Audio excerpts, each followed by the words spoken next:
Hi ಸ್ನೇಹಿತರೆ, ಎಲ್ಲರಿಗೂ ನಮಸ್ತೆ. ಸ್ನೇಹಿತರೆ, ತಮಿಳುನಾಡಲ್ಲಿ T V K Vijay Thalapathy ವಿಜಯೋತ್ಸವವನ್ನು ಆರಂಭಿಸಿದ್ದಾರೆ.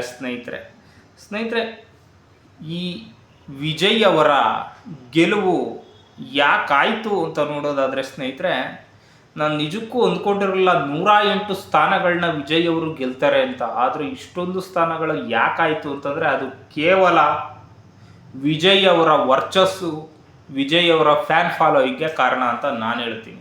ಮತ್ತು ಅಲ್ಲಿ ವಿಜಯ್ ಕೂಡ ಬೇರೆಯವ್ರು ಕೊಟ್ಟಂಗೆ ತುಂಬ ಬಿಟ್ಟಿ ಭರವಸೆಗಳನ್ನ ಕೊಟ್ಟಿದ್ದಾರೆ. ಮಹಿಳೆಯರಿಗಷ್ಟು ಬರೀ ಜಾಸ್ತಿ ಮಹಿಳೆಯರಿಗೆ ಇದ್ದಾವೆ ಬಿಡಿ, ಪುರುಷರಿಗೆ ಅಂತ ಯಾವುದೂ ಇಲ್ಲ ಅದರಲ್ಲಿ. ಅಂದರೆ ಪುರುಷರಿಗೆ ಮಾತ್ರ ಅಂತ ಯಾವುದೂ ಇಲ್ಲ, ಮಹಿಳೆಯರಿಗೆ ಮಾತ್ರ ಅಂತ ಬೆಜ್ಜಾನಿದ್ದಾವೆ ಅದರಲ್ಲಿ. ಈಗಿರುವಾಗ ಸ್ನೇಹಿತರೆ, ಒಬ್ಬ ಸಿನಿಮಾ ನಟ ಸಿನಿಮಾದಲ್ಲಿ ಜನಗಳಿಗೆ ತುಂಬ ಹತ್ತಿರ ಆಗ್ತಾನೆ. ಆ ಹತ್ತಿರ ಆದಾಗ ಆ ಎಮೋಷನ್ನೇ ರಾಜಕೀಯಕ್ಕೆ ಬಳಸ್ಕೊಳ್ತಾರೆ. ಆ ರಾಜಕೀಯಕ್ಕೆ ಬಳಸ್ಕೊಂಡಿದ್ದರ ಪರಿಣಾಮ ಇವತ್ತು ಇಷ್ಟು ಸೀಟು ಬರಲಿಕ್ಕೆ ಕಾರಣ. ಇದೊಂದು ರೀತಿಯಾದಂತಹ ಸಮೂಹ ಸನ್ನಿಗೆ ಒಳಪಡಿಸ್ಬಿಡ್ತಾರೆ ಜನಗಳನ್ನೆಲ್ಲ. ಸಮೂಹ ಸನ್ನಿ ಅಂದರೆ ಒಂಥರ ಮಾಸ್ ಹಿಸ್ಟೀರಿಯಾ. ಇವ್ರು ಏನು ಮಾಡ್ತಾರೆ ಅನ್ನೋದು ಆಮೇಲೆ ನೋಡಬೇಕು. ಏನೇ ಆಗಲಿ ಗೆದ್ದಿದ್ದಾರೆ. ಈ ಮುಂಚೆನೂ ಕೂಡ ತಮಿಳ್ನಾಡಲ್ಲಿ ಇದೇ ನಡೆದಿರೋದು. ವಿಜಯ್ ಇವ್ರೇನು ಮೊದಲನೇ ಬಾರಿ ಅಲ್ಲ.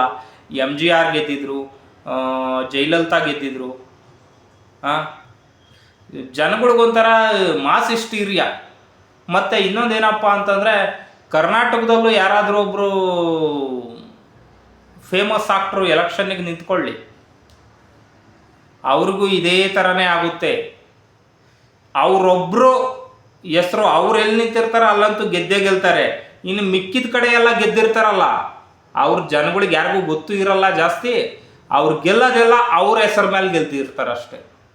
ಅವ್ರ ಹೆಸರು ಮೇಲೆ ಗೆದ್ದಿರ್ತಾರೆ. ಅವನು ವೈಯಕ್ತಿಕವಾಗಿ ಓಕೆನೋ ಒಗೆನೋ ಏನೋ ಒಂದು ಗೊತ್ತಾಗಲ್ಲ ನಮಗೆ.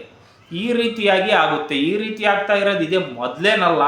ಮತ್ತು ಇನ್ನೊಂದು ವಿಷಯ ಏನು ಅಂದರೆ, ತಮಿಳ್ನಾಡಲ್ಲಿ DMK ಮತ್ತು AIADMKಗಳ ಸೊಕ್ಕು ಮುರಿಯಲಿಕ್ಕೆ ಇದು ಅನಿವಾರ್ಯ ಆಗಿತ್ತು ಜನಗಳಿಗೆ.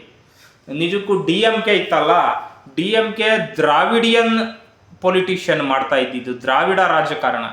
ನಾವು ದ್ರಾವಿಡ್ರು ಹಾಗೆ ಹೀಗೆ ಅಂತ ಹೇಳ್ಕೊಂಡು ಓಕೆ ಮಾಡ್ತಾಯಿದ್ರು. ಆದರೆ ಅವರು ಕೂಡ ಕುಟುಂಬ ರಾಜಕಾರಣವನ್ನು ಅತಿ ಹೆಚ್ಚಾಗಿ ಶುರು ಮಾಡಿದರು. ಅವ್ರ ಮಗ ಕರುಣಾನಿಧಿ ಮಗ ಸ್ಟಾಲಿನ್ನೇ ಮುಖ್ಯಮಂತ್ರಿ, ಅವನ ಮಗ ಉಪಮುಖ್ಯಮಂತ್ರಿ. ಇದೇ ರೀತಿಯಾಗಿ ನಡ್ಕೊಂಡು ಹೋಗ್ತಾ ಇದ್ದಿದ್ದಕ್ಕೆ ಒಂದು ಕಡಿವಾಣ ಬಿದ್ದಿದ್ದಂತೂ ನಿಜ. ಆಮೇಲೆ ನೀವು ಕುಟುಂಬ ರಾಜಕಾರಣ ವಿಜಯ್ ಬಂದ ಮೇಲೆ ನಿಂತೋಗ್ಬಿಡುತ್ತೆ ಅಂತನ್ನೋದೇನಾರ ನಿಮ್ಮ ಮನಸ್ಸಲ್ಲಿದ್ದರೆ ದಯಮಾಡಿ ತೆಗೆದಾಕಿಬಿಡಿ. ಇವ್ರನ್ನು ಇವಾಗ ಬಂದಿದ್ದಾರೆ. ಇವರ ಒಂದು ಮನಸ್ಸಿನ ಒಳಗಡೆ ಏನಿದೆ, ಇವ್ರು ಏನು ಫ್ಯಾಮಿಲಿ ಪಾಲಿಟಿಕ್ಸ್ ಮಾಡಲ್ಲ ಅನ್ನೋದು 100% ಯಾರು ಹೇಳಲಿಕ್ಕಾಗಲ್ಲ. ಈ ರೀತಿಯಾಗಿ ಆಗುತ್ತೆ ಸ್ನೇಹಿತರೆ. ಮತ್ತು ವಿಜಯೋತ್ಸವ ಯಾವ ರೀತಿ ಆಯಿತು ಅಂತ ನೋಡೋದಾದರೆ, ಅವರು ಟಾರ್ಗೆಟ್ ಮಾಡ್ತಾ ಇದ್ದಿದ್ದೆ DMKಯನ್ನು. ಮತ್ತು ಜನಗಳು ಕೂಡ ಒಂದು ಚೇಂಜಸ್ಸನ್ನು ಬಯಸಿದ್ರು. ಮತ್ತು ಅಣ್ಣಾಮಲೈ ಥರ ಹೋಗ್ಬಿಟ್ಟು BJP ಸೇರ್ಕೊಳ್ಳಿಲ್ಲ, ಅವರೇ ಒಂದು ಸ್ವತಃ ಪಕ್ಷವನ್ನು ಕಟ್ಟಿದ್ರು. ಅದೊಂದು ನನಗೆ ಲೈಕ್ ಆಯಿತು. ಯಾಕಪ್ಪ ಅಂತಂದರೆ, ಒಂದು 100 ಕುರಿ ಮಂದೆ ಒಳಗೆ ಒಂದು ಕುರಿ ಆಗಿರೋದಕ್ಕಿಂತ ನೀನೇ ಒಂದು ಕುರಿಗಳಿಗೆ ಓನರ್ ಆಗಿಬಿಡು. ಈ ಒಂದು ಫಾರ್ಮುಲಾವನ್ನು ಅವರು ಫಾಲೋ ಮಾಡಿಬಿಟ್ರು. ಅದೇ ಥರನೇ ಆಗಿದ್ದು. ಮತ್ತು ಆ ಒಂದು ಸ್ವತಂತ್ರ ಪಕ್ಷವನ್ನು ಕಟ್ಟಿ ಇಷ್ಟರ ಮಟ್ಟಿಗೆ ಬೆಳೆಸುವ ತಾಕತ್ತು, ವರ್ಚಸ್ಸು ಇರ್ತಕ್ಕಂತಹ ವ್ಯಕ್ತಿ ಆಗಿದ್ದರೆ ಮಾತ್ರ ಕಟ್ಟಬೇಕು. ಈಗ ನೋಡಿ, ಯಾವುದಾದ್ರೂ ಒಬ್ಬ ವ್ಯಕ್ತಿಗೆ ಅವನ ತಾಲೂಕಲ್ಲಿ ಮಾತ್ರ ಅವನಿಗೆ ವಿಪರೀತ ವರ್ಚಸ್ಸಿರುತ್ತೆ. ಅವನ ತಾಲೂಕು ಬಿಟ್ಬಿಟ್ಟು ಬೇರೆ ತಾಲೂಕಿಗೆ ಹೋಗಿ ನಿಂತ್ಕೊಳ್ಳಿ, ಅವನಲ್ಲಿ ಗೆಲ್ಲೋದೇ ಇಲ್ಲ. ಬೇರೆ ತಾಲೂಕರಿಗೆ ಅವನ ಹೆಸರು ಕೂಡ ಗೊತ್ತಿರಲ್ಲ.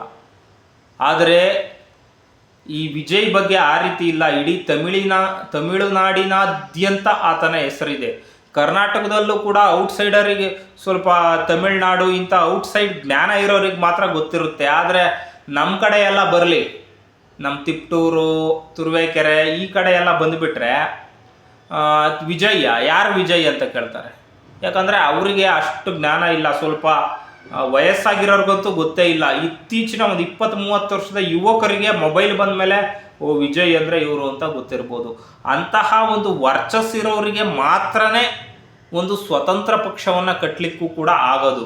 ಉದಾಹರಣೆಗೆ ನಮ್ಮ ಕರ್ನಾಟಕದಲ್ಲಿ BJP ಒಡೆದು ಓಡಾದಾಗ KJP ಬಂತು ನೋಡಿ, ಆ ಥರ KJPಯ ಒಂದು ಪಕ್ಷವನ್ನು ಕಟ್ಟಿದ್ರು ಯಡಿಯೂರಪ್ಪನವರು.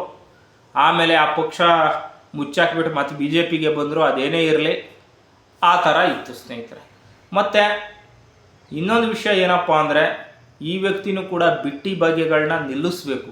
ಮತ್ತು ಗಂಡು ಹೆಣ್ಣು ತಾರತಮ್ಯ ಅನ್ನೋದು ವಿಜಯ್ ಕಾಲದಲ್ಲೂ ಕೂಡ ತುಂಬ ಪೀಕ್ ಲೆವೆಲ್ಗೆ ಹೋಗ್ತಾ ಇದೆ. ಯಾಕೆ ಗಂಡು ಮಕ್ಕಳಿಗೆ ಯಾವುದೇ ಥರ ಫೆಸಿಲಿಟಿ ಕೊಡಲ್ಲ, ಬರೀ ಲೇಡೀಸ್ಗಷ್ಟೇ ಕೊಡ್ತಾರೆ. ಇದ್ರ ಬಗ್ಗೆ ಯಾರು ಚರ್ಚೆ ಕೂಡ ಮಾಡ್ತಾ ಇಲ್ಲ.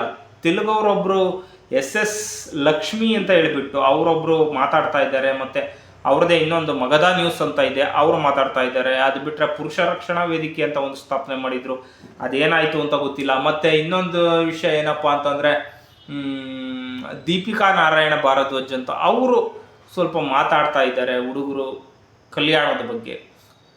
ಆದರೆ ಒಟ್ಟಾರೆಯಾಗಿ ತಮಿಳುನಾಡಿನ ಜನ ವಿಜಯ್ ಅವರನ್ನು ಗೆಲ್ಲಿಸ್ತಿದ್ದಾರೆ. ಅವರಿಗೆ ಒಳ್ಳೆಯದಾಗಲಿ. ಮತ್ತು ಎಲ್ಲ ಮುಖ್ಯಮಂತ್ರಿಗಳ ಥರನೇ ಇವರು ಆಗದಿರ ಸ್ವಲ್ಪ ಬದಲಾವಣೆ ತರಲಿ ಮತ್ತು ಅಭಿವೃದ್ಧಿಯ ಪಥಕ್ಕೆ ಕೊಂಡೊಯ್ಯಲಿ ಅಂತ ಹೇಳ್ತಾ ಈ ಒಂದು ವಿಡಿಯೋವನ್ನು ಇಲ್ಲಿಗೆ ಮುಗಿಸ್ತಾ ಇದ್ದೀನಿ. ನಿಮ್ಗೇನು ಅನಿಸುತ್ತೆ ದಯಮಾಡಿ ಕಾಮೆಂಟ್ ಮಾಡಿ. ಮತ್ತು ಅವರು ಎಲೆಕ್ಷನ್ ಕಂಡಕ್ಟ್ ಮಾಡಿದಂತಹ ರೀತಿ ಅವರಿಗೆ ಗೊತ್ತಿರ್ಬೋದು. ನಿಮಗೆ ಕರೂರಲ್ಲಿ 40 ಜನ ಸತ್ತೋಗ್ಬಿಡ್ತಾರೆ. ಆ ಟೈಮ್ನಾಗೆ ತುಂಬಾ ಬ್ಯಾಡ್ ನೇಮ್ ಬಂದುಬಿಡುತ್ತೆ ವಿಜಯ್ಗೆ. ಆ ಒಂದು ಘಟನೆಯಿಂದ ಕುಗ್ಗದೆ ಇವತ್ತು ಈ ಒಂದು ರಿಸಲ್ಟ್ ಬಂದಿದೆ. ಮತ್ತು ನಿಮ್ಗೇನಿಸುತ್ತೆ ದಯಮಾಡಿ ಕಾಮೆಂಟ್ ಮಾಡಿ ಅಂತ ಹೇಳ್ತಾ ಈ ವಿಡಿಯೋ ಮುಗಿಸ್ತಾ ಇದ್ದೀನಿ. ಜೈ ಹಿಂದ್, ಜೈ ಕರ್ನಾಟಕ, ಜೈ ಭುವನೇಶ್ವರಿ ದೇವಿ.